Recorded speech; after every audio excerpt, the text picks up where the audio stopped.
in the open in the firestorm were so severely burned that their bodies shrank from adult size to the size of babies or dolls.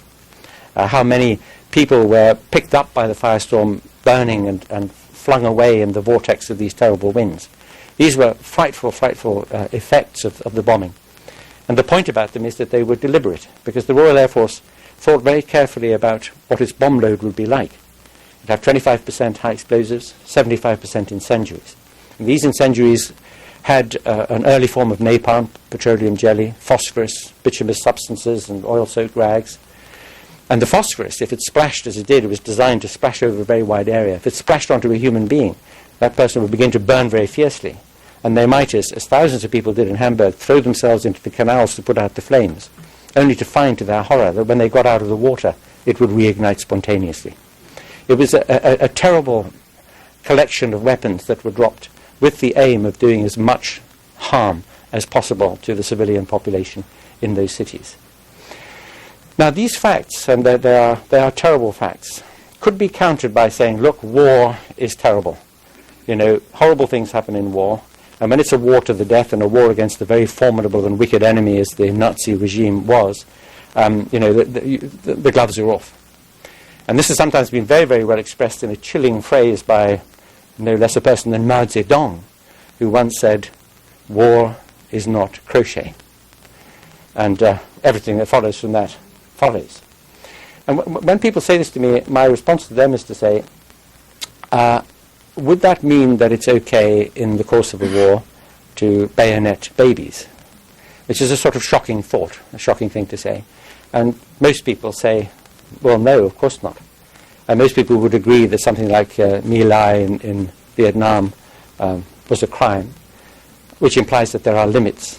And that instantly raises the question, where do the limits lie? And it raises the further question, was the systematic bombing of civilian populations in Germany and Japan beyond the limits?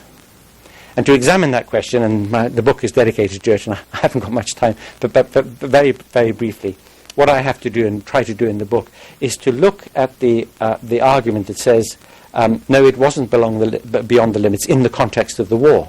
That is, that if there was a genuine military necessity, if it really helped to win the war, then that fact trumps our moral scruples about doing this. And so that becomes the key focus of the discussion, really, to ask whether it really did help to win the war. And the answer is that it didn't. People say that by bombing the cities, keeping the workers awake when they weren't killed, making life difficult for the German population and administration as a whole because of the disruption caused by bombing, that it must have done something to slow down, to dent German production. It must also, of course, have kept forces back in Germany, anti-aircraft forces, troops and aircraft to defend against these attacks. The second of those two arguments can be very quickly and simply met, which is to say that no matter what you were bombing, even if you were bombing transport and factories and military installations and roads, they would have had to keep back anti-aircraft guns and aircraft. So that doesn't defend area bombing, attacks on civilians. But as to the question of industrial production of all kinds, not just military production, increased year on year in Germany until the end of 1944. The German economy, which was very, very strong by the time war broke out, and which, as a result of conquests in Central and Eastern Europe, had vast manpower resources, vast natural resources available to it following those conquests, was never put on a war footing. It was never the case that a single German woman was conscripted into a factory to make weapons, as was the case, for example, in Britain.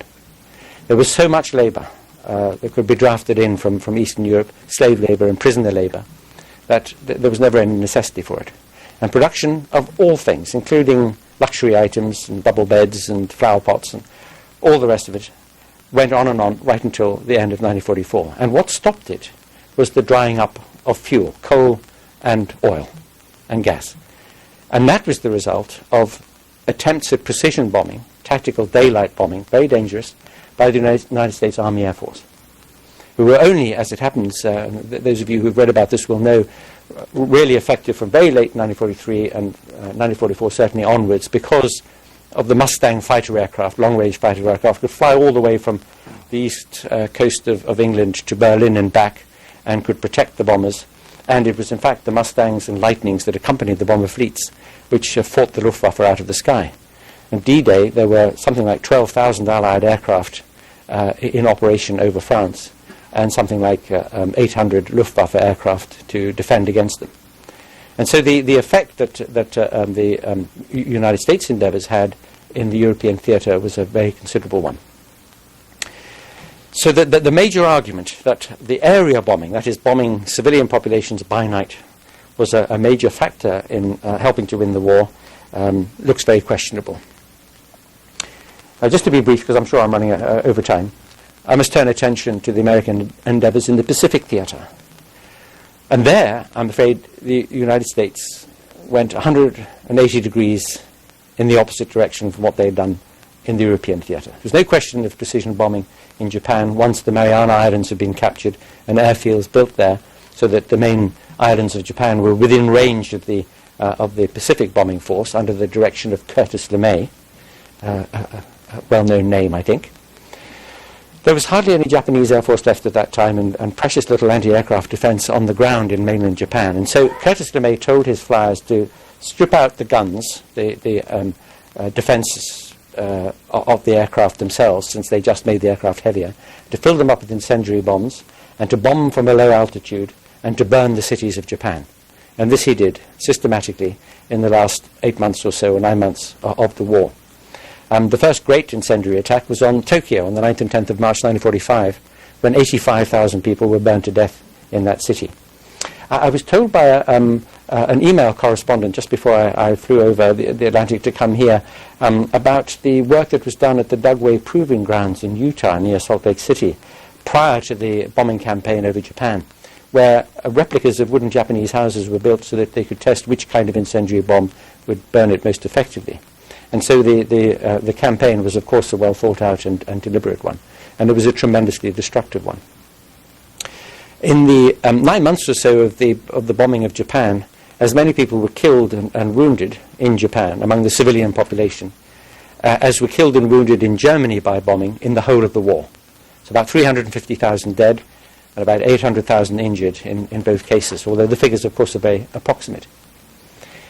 And I suppose the final point about the United States Army Air Force endeavours in the Pacific theatre is that more than 4 months before the atom bombs were dropped on the 6th and 9th of August 1945, the Japanese had begun to make overtures for a truce, for a ceasefire.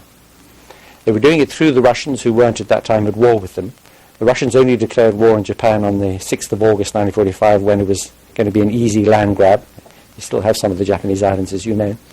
And so the Japanese made overtures to the United States through the Russians.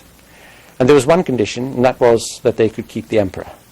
But you may remember that Roosevelt and Churchill had decided at Casablanca that there were to be no conditions, and this was used, some people say, as an excuse by the Truman administration not to talk to the Japanese about a ceasefire until the atom bombs had been dropped.